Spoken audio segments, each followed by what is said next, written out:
Forum in 2023. At first, I would like to give a brief about Cultural Studies Research Forum. It is a non-profit enterprise started by a student of Vallattes to organize free public lecture courses and discussions in various aspects of research and cultural studies. It was inaugurated various aspects of research. It was inaugurated on 13 April 2021, and we invite all of you to take its initiative to organize our lectures and connect us with researchers, professors, and scholars from across India to keep this program running successfully. This is our forum, and each and every one of us has the opportunity here initiate meaningful discussion and deliberation. Do continue supporting us and build this forum.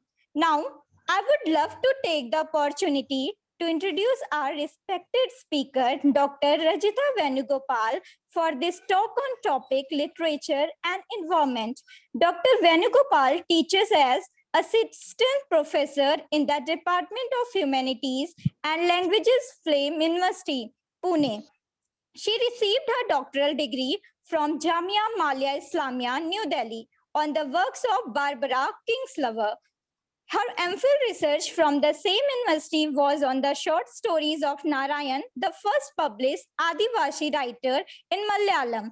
She has been presenting research papers in the national and international conferences and has contributing chapters to edited volumes. Her areas of research interest include environmental narratives, indigenous culture, post-colonial studies, and Indian writing in English and translations.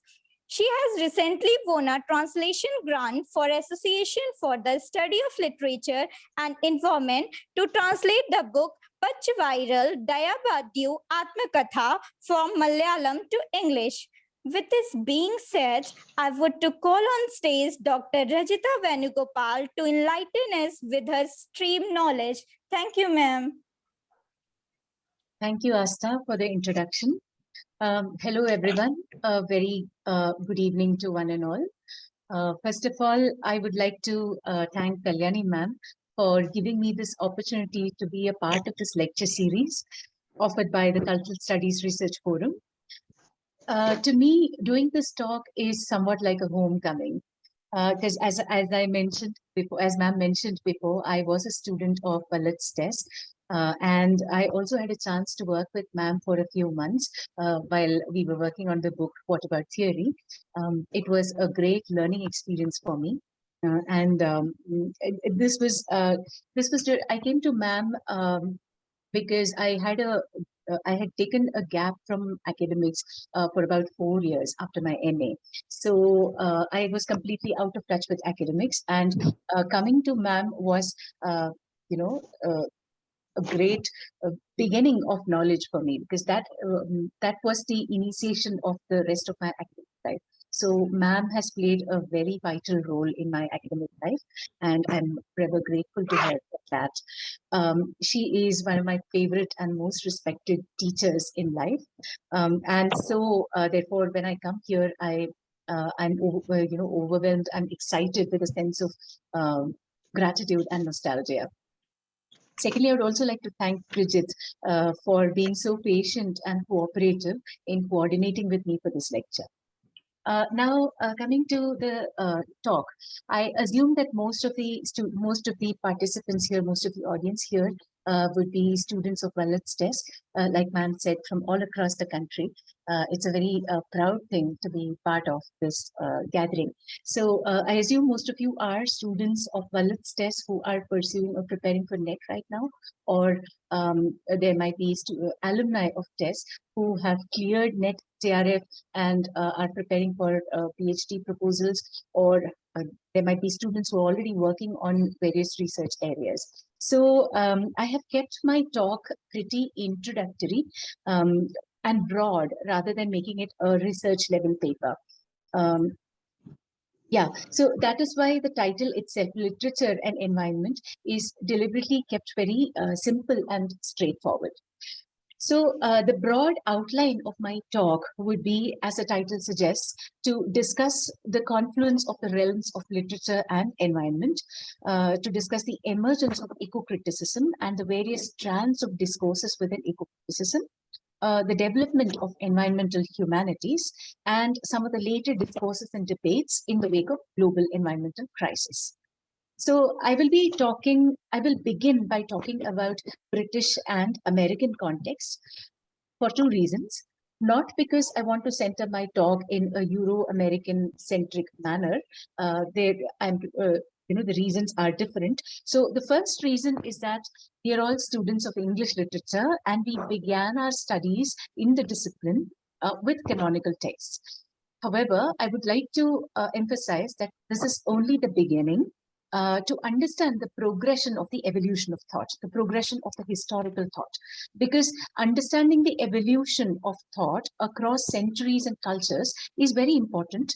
It's important always to get a wider perspective. And the second reason why I begin in this Euro-American context is because the discipline of eco-criticism as an area of academic inquiry had its beginnings in the American universities.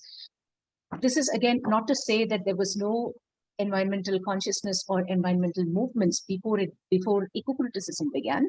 Of course, there were movements, there were protests, and livelihood related issues, or nature was always present in all cultures in different ways in all ages.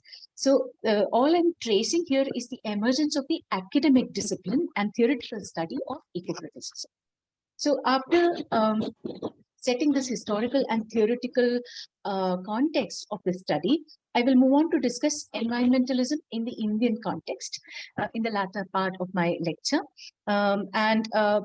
If we have time, we could also talk about some of the movements that you're all familiar with, both in India and in Kerala. But now I see that there are a lot of people outside Kerala as well. But anyway, we can talk about context in general.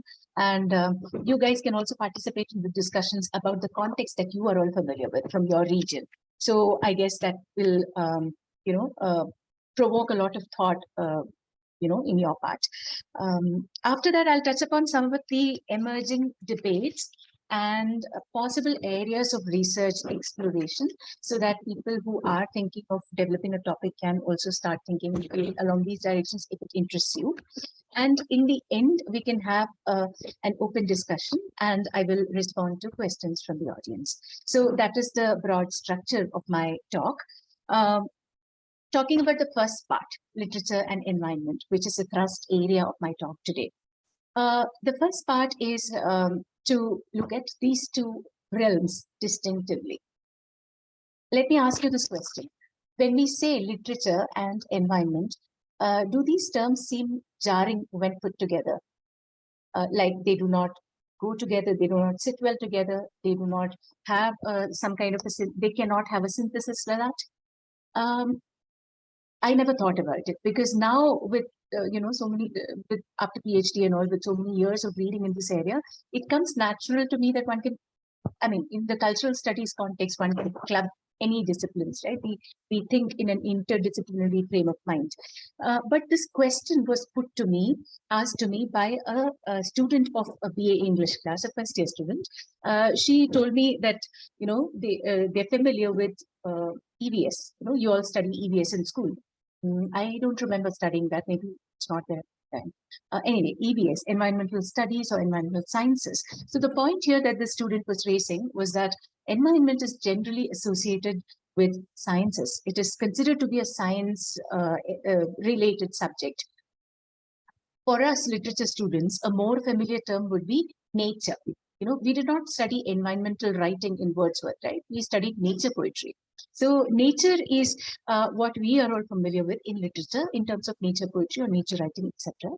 So then what is nature? When did this shift from looking at nature to looking at the environment happen, right? So, and how has nature been portrayed in literature and other related disciplines across the ages is something which we will begin to look at. So, of course, when we want definitions in the cultural studies context, who's the person we go to? Raymond Williams. So Raymond Williams in Keywords gives a lot of explanations for what nature is. He gives a lot of different meanings and context, but he makes this not a conclusive statement, but kind of a disclaimer statement that nature is perhaps the most complex word in the language. No doubt about it. We use the word nature in our daily lives in different contexts to mean different things, right? When we say beautiful nature out there, when we say the nature of a person, the word is the same, but we use it in different contexts. So it's very complex. So starting from our familiar area of literature, we know we've read Wordsworth and other romantic poets. I'm talking to test students, right? So nobody knows literature better than you guys, right? You read and breathe history of English literature every day. So you're all familiar with Wordsworth and romantic poets and their engagement with nature. Beyond literature, you see depictions of nature in paintings. I'm sure Kalyani ma'am uses a lot of these paintings and other things from other disciplines. I still remember before the class, 1 hour before the class, she used to play music, and that has become a habit for me since then. I am hooked to classical work music because it helps learning, it helps reading and concentration and all. So ma'am does all these interdisciplinary activities. I'm aware of that. So the point that I was making here is depictions of nature in painting is also quite prominent when you look at the Romantic era. So you're all aware of that famous painting on the Sublime, Wanderer Above the Sea of Fog, right? And there are also other nature paintings where, vast expanse of land, grasslands or mountains in the background, all this signify either power or property, or then you also know about the terrifying presence of nature, as in the work mentioned above, that is the Wanderer Above the Sea of Fog, where this sense of a sublime is evoked. So that was about painting. In philosophy, Edmund Burke wrote about the beautiful and the sublime. And when we read romantic poets, we see the various expressions of the sublime in many romantic poems. So to me, Kubla Khan is one good example where you see both the beautiful and the sublime and the contrast coming out very beautifully. So in the first stanza where he's talking about the gardens in Kubla Khan's palace, it's the beautiful part of nature, the benign and the beautiful nature. And in the second part, which is slightly longer stanza, talks about the rapturous and the formidable nature, and the entire flow of those lines has that spellbound effect to it. So the impact that nature has on the poet, and it is conveyed to us, the reader, as well. So there is this depiction of sublime and beautiful as well in romantic poems. You are all familiar with that. Coming to the political context, so we covered literature, painting, philosophy. Now coming to the political concept, before Romanticism, it was the age of Enlightenment, right? And it all began from there. A whole discussion about progress and justice and human progress starts from there. The discussion about human progress. So the main philosophers of the Enlightenment: John Locke, Thomas Hobbes, and Rousseau. So Locke, Hobbes, and Rousseau also have some kind of an engagement with the idea of nature.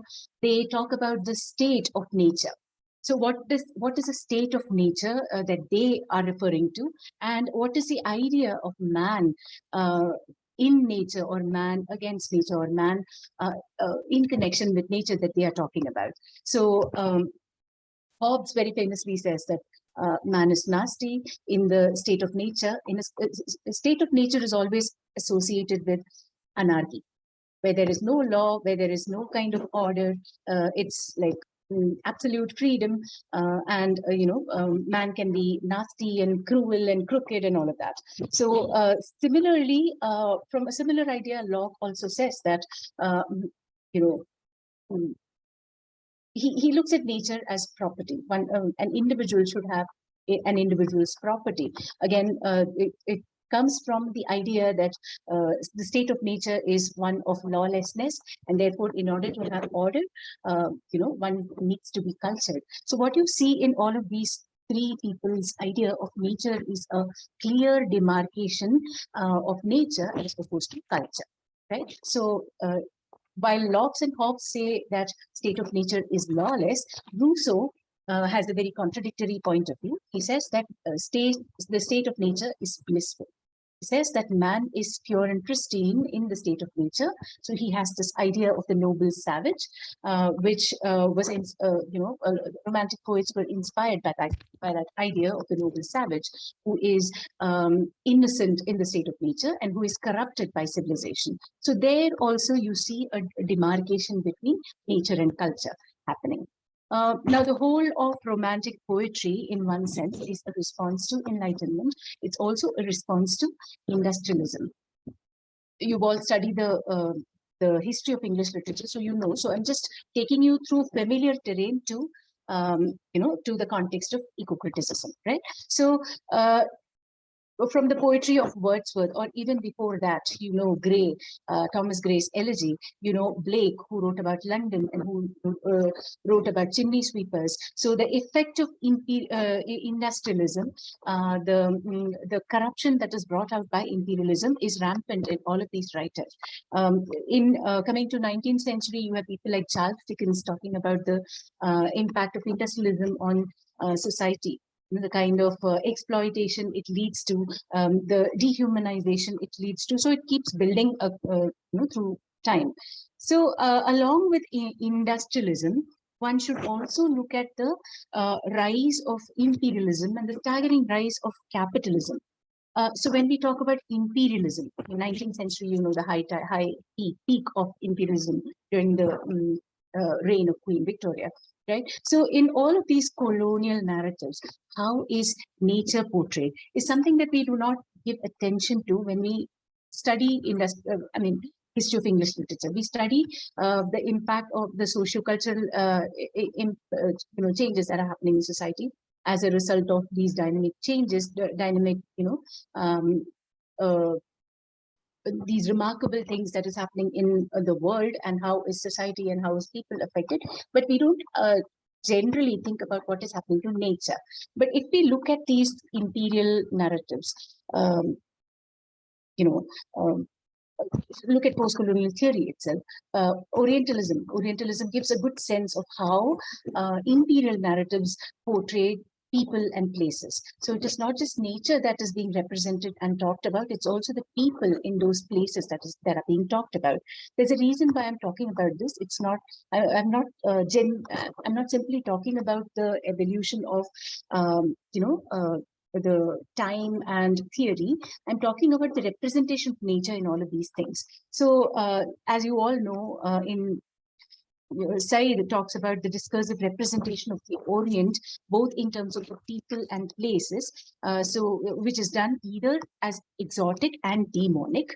The case of Conrad's Heart of Darkness, where the horror is that he speaks of, the horror of the dark continent, the idea of being corrupted and going mad and all of that. So similarly, in the colonial accounts and the reports and documents coming from the New World, so all this is in the context of England. Okay, now I'm slowly taking you to America. In the accounts about the New World, America, you see a similar kind of representation being done, where either there is a romanticization of the place, or there is the demonization of the place and people, right? So what are the tropes in which America is represented in colonial documents? So this is from a book called Machine in the Garden by Leo Marx, a very important book which traces the representation of nature in colonial times, and it actually shows the impact of industrialism. So there are some very interesting examples that Leo Marx talks about, where he discusses some of the major books of 19th century American literature, like Walden, and some other contemporary texts. So he says that in Walden, while there is the talk about this beautiful nature and this calm and peaceful environment and everything is discussed, there is the sound of the locomotive. The locomotive, the train that is going from a distance, you see the whistle of you hear the whistle of the train. So that is one sort of an example where industrialism is encroaching nature, right? And look at the title of the book itself, Machine in the Garden. So there is garden is there and the machine is encroaching the garden. So that is the one example of how industrialism is slowly encroaching nature. Similarly, he says about this idea of romanticizing and demonizing nature. So the romanticized tropes of American land. You think of England, the small little island, and you compare it with America. America is a huge continent, right? With diverse kind of topography, diverse kind of climates, and the nature itself, the visual, I mean, the nature of nature, for want of a better word, that I cannot think of right now. So nature itself is very different across that vast continent, and the impact of nature on man is also very, very different. So many Puritans had gone to America, and coming from a very puritanical view of life and world, one of the narratives about the New World was that it is a place of hideous wilderness. That is the word that he uses, hideous wilderness, and you see this term coming across in many works of that time. Hideous wilderness is, as in, it is terrifying. It is full of sin and evil and strange people and strange diseases. I mean, this is the way in which the colonial accounts describe the New World to the people who have not visited this place. So it's creating an idea of the place and nature to people in England. And yeah, so basically, just like Orientalism, it is giving an idea through narrative. So yeah, a wilderness that can corrupt humanity. So you can think of examples like Hawthorne's works, or James Fenimore Cooper and his Leather Stocking Tales, the representation of the Native Americans in all of this. And the other narrative, the romanticized narrative, is that it's the New World is an Arcadia, a world of abundance, a very, very resourceful place, fertile place. And again, compared to the small geography of England, it's a vast expanse of land where anybody can go and become the new Adam. You can start over, right? You can begin a new life. You can own, just go and make a fence and own property. So that kind of a romanticized view was also portrayed about America, the New World, in terms of nature. And you can go and become, here you might be serfs in a feudal place, there you can be the master of the land. So that was the narrative that was portrayed. So yeah, so these are the two tropes, wilderness and the pristine forest, so the benevolent forest, virgin forest, and so on. So wilderness is an obsessive concept in American history and literature. And there is a very important book on this concept called Wilderness and the American Mind, written by Roderick Nash. And he talks about how the concept of wilderness has been very significant in defining the nation and its people from, of course, a very wide perspective. Even now, so this is not just about the 18th and 19th century at the time of the formation of the nation and the gradual development of the nation. Even in the 20th century, wilderness is an obsession.